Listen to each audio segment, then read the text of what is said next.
کبوتر پالنے کا مشغلہ کیسا ہے؟ کبوتر پالنا اڑانا ثواب ہے یا نہیں؟ اڑانا تو بالکل بھی ثواب نہیں ہے، بلکہ بعض فقہا نے تو اس کو ناجائز لکھا ہے۔ وجہ اس کی یہ کہ جب آپ کبوتر پالتے ہو اور اڑاتے ہو تو چھتوں پہ چڑھتے ہو، لوگ گھروں میں عورتوں پہ نظر پڑتی ہے، سارا محلہ پریشان ہوتا ہے، پھر سیٹیاں بجا رہے ہوتے ہو بالکل عجیب سی اسٹائل میں۔ تو وہ ہم نے دیکھا ہے کبوتر بالوں کو کس طرح سے عجیب عجیب حرکتیں کر رہے ہوتے ہیں۔ تو یا تو آپ گاؤں دیہاتوں میں کہیں جہاں آبادی نہیں ہو، جنگلوں میں، وہاں جا کے پال رہے ہیں۔ تو اس لیے اڑانا جو ہے نا یہ تو بالکل صحیح نہیں ہے، مکروہ، سخت ناپسندیدہ کام ہے۔ چھتوں پہ چڑھنا پڑتا ہے اس کے لیے، بے پردگی کا خطرہ، بد نظری کا خطرہ ہوتا ہے، اور وقار کے بھی خلاف ہے انسان کے۔ باقی اگر گھر میں ویسی پالے ہوئے ہیں، چھتوں پہ سیٹیاں بجا کے اڑاتا نہیں ہے، تو وہ ایک جانور ہے، حلال جانور ہے، پال سکتے ہیں، ثواب تو نہیں ہے لیکن جائز ہے۔ بعض لوگوں کا تو بزنس ہے، تو بزنس کی نیت سے تو بہرحال جائز ہے پالنا، اور بزنس تو کسی اگر نیت اچھی ہو تو بزنس میں ثواب بھی ملے گا۔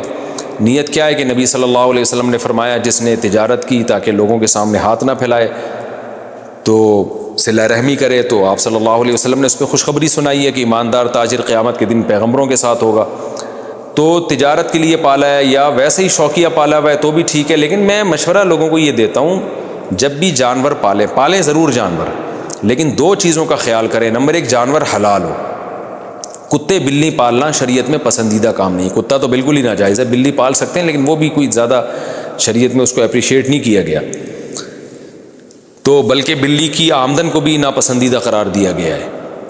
تو پہلا کام تو یہ کہ حلال جانور پالیں۔ دوسرا، وہ جانور جس کا قوم کو اور آپ کو فائدہ ہو۔ مرغی ہے، انڈے دیتی ہے، کل اس کو ذبح کر کے کھا بھی سکتے ہیں۔ بکری ہے، بچے دے گی، دودھ دے گی، نسل بڑھے گی، گوشت سستا ہوگا بکرے کا۔